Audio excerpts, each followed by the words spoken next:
जो मैं सबसे कहना चाहता हूं गीता की सबसे महत्वपूर्ण है कि कर्म करो, क्योंकि कर्म किए बिना हम में से कोई नहीं रह सकता। भगवान श्री कृष्ण ने कहा कि मैं भी कर्म किए बिना नहीं रहता। कर्म तो करो लेकिन फल की इच्छा मत रखो। कर्मण्यवाधिकारस्ते मां फलेषु कदाचन। और यह सिद्धांत वैज्ञानिक है, क्योंकि हम हमेशा परिणाम की चिंता करेंगे तो कर्म भी ठीक से नहीं कर पाएंगे। और इसलिए हमेशा कर्मशील रहो, हमेशा काम करते रहो, लेकिन काम करते समय मन कैसा रखो। भगवान श्री कृष्ण किसको पसंद करते हैं? तो उन्होंने कहा समा शत्रु च मित्रे चा तथा मानापमान्यो शीतोष्ण सुख दुखेशु समा संग विवर्जिता तुल्य निंदा स्तुर्मौनी संतुष्टो एन केन चिता अनिकेता स्थिर मतिर भक्तिमान में प्रियो न रहा। जो शत्रु और मित्र में समान हो, जो सुख और दुख में समान हो, जो मान अपमान में समान हो, जो निंदा स्तुति में समान हो, हमेशा संभाव से रहता हो, उसको मैं सबसे ज्यादा प्यार करता हूं। तो बेटा बेटियों, हम गीता जी को जानें, गीता जी को पढ़ें, लेकिन गीता जी को हृदय में धारण करें, गीता जी की माने भी। यही मेरा निवेदन है। 5162 साल पुराना तो ज्ञात इतिहास है हमारा। ये भारत 5160 साल पुराना, 162 साल पुराना हमारा ज्ञात इतिहास है। यहाँ डॉक्टर पिंडी चाना जी भी तंजानिया से टूरिज्म मिनिस्टर बैठी है, मैं उनका भी स्वागत करता हूं। लेकिन केवल इतनी पुराना इतिहास नहीं हमारा है, इससे पहले भी भारत था। हजारों साल पहले हमारे ऋषियों ने केवल हमारी चिंता नहीं की, दुनिया की चिंता की। उन्होंने दुनिया के सब विचारों का आदर करते हुए कहा एकम सद विप्रा बहुधा वदंती। सत्य एक है, विद्वान उसको अलग अलग तरीकों से कहते हैं। हमारे ऋषियों ने आज नहीं, हजारों साल पहले कहा आत्मवत सर्वभूतेषु, सबको अपना जैसा मानो। संयुक्त राष्ट्र संघ तो बना द्वितीय विश्व युद्ध के बाद, लेकिन भारत ने हजारों साल पहले कहा अयम निजम परो वेत्ति गणना लघु चेत साम उदार चरिता नाम तो वसुदैव कुटुंबकम। ये मेरा है, ये तेरा है। ये सोच छोटे मन वालों का होता है, जो विशाल हृदय के होते वो तो कहते सारी दुनिया ही एक परिवार है। और भारत का बच्चा बच्चा आज भी गांव में इस मंत्र का उद्घोष करता है कि धर्म की जय हो, अधर्म का प्राणियों में और विश्व का कल्याण हो। यह भारत का मूल मंत्र है। और इसलिए तो हमारे ऋषि कहते हैं सर्वे भवन्तु सुखिना सर्वे सन्तु निरामया सर्वे भद्राणि पश्यन्तु मां कश्चित् दुख भाग भवेत्। सब सुखी हो, सब निरोग हो, सबका मंगल हो, सबका कल्याण हो। एक बार फिर हरियाणा सरकार को धन्यवाद देते हुए आज एक बात और कह के मैं अपनी बात समाप्त करूंगा। जो मंच पर संत बैठे हैं उनसे भी मैं प्रार्थना कर रहा हूं, जो राजनेता बैठे हैं उनसे भी मैं प्रार्थना कर रहा हूं, जो सामाजिक संस्थाओं के लोग बैठे हैं उनसे भी प्रार्थना कर रहा हूं, और जो बेटा बेटी बैठे हैं उनसे भी आग्रह करना चाहता हूं। देश मोदी जी के नेतृत्व में तेजी से आगे बढ़ रहा है।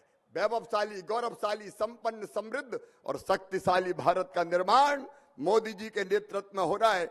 जल्दी भारत अपनी आंखों के सामने विश्व गुरु बनेगा, इसमें कोई संदेह नहीं है, इसमें कोई संदेह नहीं। आज पूरी दुनिया जानती है, लेकिन भारत की प्रगति और विकास में एक बाधा है, हमेशा होने वाले चुनाव।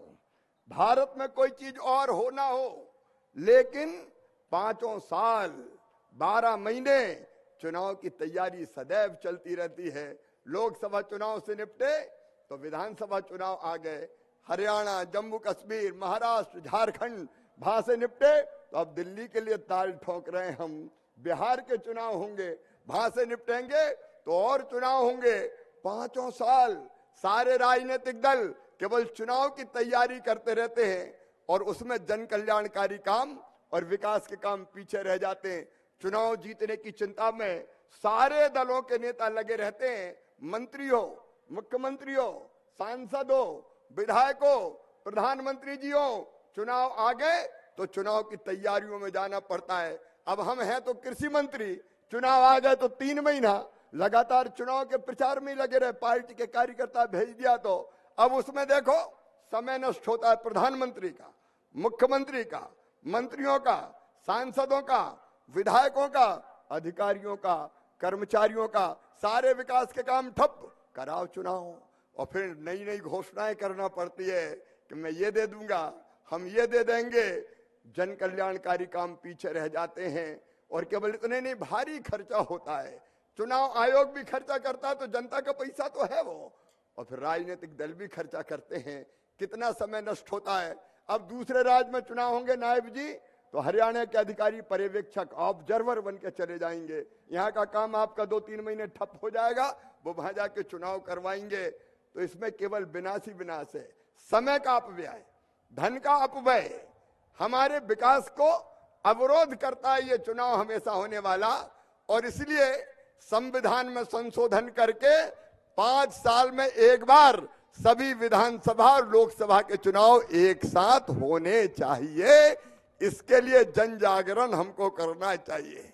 बोलो, होना चाहिए कि नहीं होना चाहिए? जोर से बताओ, होना चाहिए कि नहीं होना चाहिए? एक बार फिर जोर से बताओ, सब चुनाव एक साथ होना चाहिए कि नहीं? तो बच्चों ने भी कह दिया, संतों से भी आशीर्वाद चाहते हैं, एक जन जागरण ऐसा चले कि राजनीतिक दल मजबूर हो जाएं एक साथ चुनाव करने के लिए, ताकि देश की प्रगति और विकास बाधक ना हो। आइए, धर्म क्षेत्र कुरुक्षेत्र संवेता युत्सवा, आज यहां से हम एक संकल्प लें कि एक साथ सभी विधानसभा और लोकसभा के चुनाव हो। इसके लिए हम जन जागरण करेंगे और सभी राजनीतिक दलों को मजबूर करेंगे कि साथ आओ और एक साथ चुनाव करो। सब तैयार हो ना? अरे जोर से बोलो, तैयार हो? तो दोनों हाथ ऊपर उठाओ, दोनों मुट्ठी बांधो और भारत माता की जय बोल के ये संकल्प लो और कह दो सब राजनीतिक दलों से कि साथ आओ और सब चुनाव एक साथ करवाओ, ताकि हमारी पढ़ाई लिखाई भी चलती रहे, देश का विकास भी होता रहे, प्रगति और विकास बाधक ना बने, चुनाव बाधक ना बने। बोलिए भारत माता की।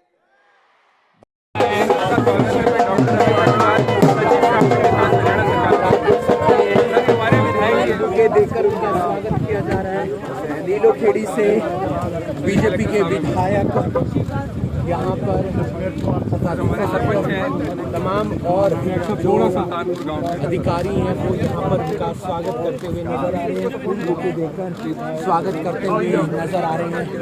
भगवान दास बाबू पार्टी के साथ साथ तमाम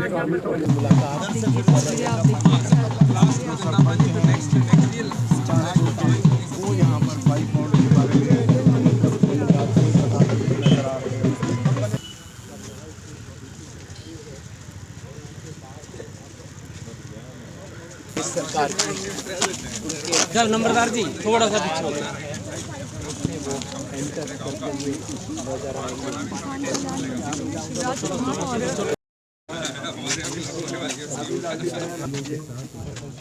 स्वागत किया जा रहा है।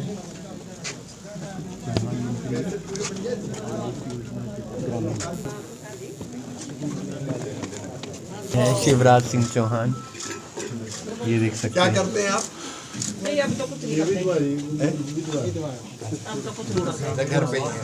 और भैया बेटा और? हाँ बेटा। बेटा क्या करते हैं? बस मिनट दिहाड़ी करते हैं अभी। हाँ जी, ठीक है। मकान अच्छा बन गया? हाँ अच्छा बढ़ गया जी, धन्यवाद। आपसे मिलकर बहुत खुशी हुई। ठीक है जी। ठीक है, हाँ जी। नमस्ते। लो फिलहाल आप देख सकते हैं एक महिला है जिनका घर बना है प्रधानमंत्री आवास योजना ग्रामीण के तहत, वहाँ पहुँचे हैं केंद्रीय मंत्री। और सब ठीक है? हाँ जी। ठीक है। चाहेंगे, आज पहुंचे आप करनाल में, काफ़ी कार्यक्रम रहे, DWR के बारे में बताएं। ये दोनों संस्थान NDRI हो या ये संस्थान हो, हमारे प्राइड है, हमारे गौरव है। अभी मैंने देखी गेहूं की ऐसी वैरायटी विकसित की है जो क्लाइमेट रिजेंट, जलवायु अनुकूल है। मैं खुद अपनी आंखों से देख के आया हूं कि अक्टूबर में बोनी के बाद भी गेहूं जिस ढंग से बढ़े हैं वो ये सिद्ध करते हैं कि जलवायु के अनुकूल है, लेकिन ठीक से नहीं देख पाया। एक बार फिर आऊँगा। NDRI पर हमें गर्व है, केवल करनाल को नहीं देश को गर्व है। किसानों की आय अगर बढ़ाना है तो खेती के साथ साथ हमको पशुपालन जैसे क्षेत्रों में तेजी से आगे बढ़ना पड़ेगा। हम पशुपालन तो करते हैं, लेकिन हमारे गाय, हमारी भैंस दूध काफ़ी कम देती है और इसलिए कई बार वो फ़ायदे का सौदा नहीं लगता। लेकिन NDRI ने जो नई नस्ल विकसित की है, क्लोन बनाए हैं, वो सचमुच में अद्भुत और अभूतपूर्व है। टेक्नोलॉजी का इस्तेमाल करके दुग्ध उत्पादन के क्षेत्र में क्रांति कर रहा है NDRI। मैं उनको बधाई देता हूँ। आज समय कम पड़ गया क्योंकि मैं गीता महोत्सव में भी गया और गांव में भी ग्रामीण विकास मंत्री की भूमिका भी निभाई और यहाँ कृषि मंत्री के रूप में आया हूँ, लेकिन फिर मैं दिन में आऊँगा, फिर एक बार देखूँगा। मैं बधाई देता हूं दोनों संस्थाओं के, हमारे डायरेक्टर को, उनकी पूरी टीम को। सर, पराली पर ही हमने बहुत काम किया हरियाणा ने, और बहुत कम जली है पराली। हरियाणा कई तरह के काम कर रहा है। किसानों को उपज के दाम ठीक मिले, इसलिए 23 फसलों को MSP पे खरीदने का फैसला ऐतिहासिक है, क्योंकि राज्य की भी जवाबदारी है केंद्र के साथ। फिर क्रॉप डाइवर्सिफिकेशन का भी काम कर रहे हैं कि धीरे धीरे हम फसल के विविधीकरण की तरफ कैसे जाएं। और पराली जलाने से जो नुकसान होता है, न केवल जलवायु बल्कि मित्र कीट भी मारे जाते हैं, उस नुकसान को भी हरियाणा के किसानों ने गंभीरता से लिया है। पंजाब और उत्तर प्रदेश भी अब जागरूक हो रहे हैं और उन्होंने पराली जलाने के बजाय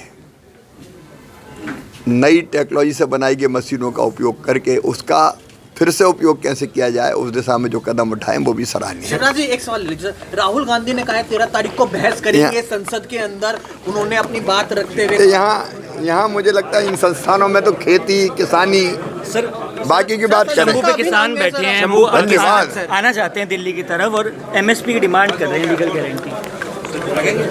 देख ये गिर गया। बता, मेरा ये सर मैं उठा लेता हूँ। बता दीजिए सर, शंभू वाले किसान आना चाहते हैं, कुछ कहना चाहेंगे आप उन्हें? सर कुछ कहना चाहेंगे? मैं तो हर मंगलवार को भैया किसानों से बात करता हूँ। वो मिलने के लिए आ सकते हैं आपसे? धन्यवाद।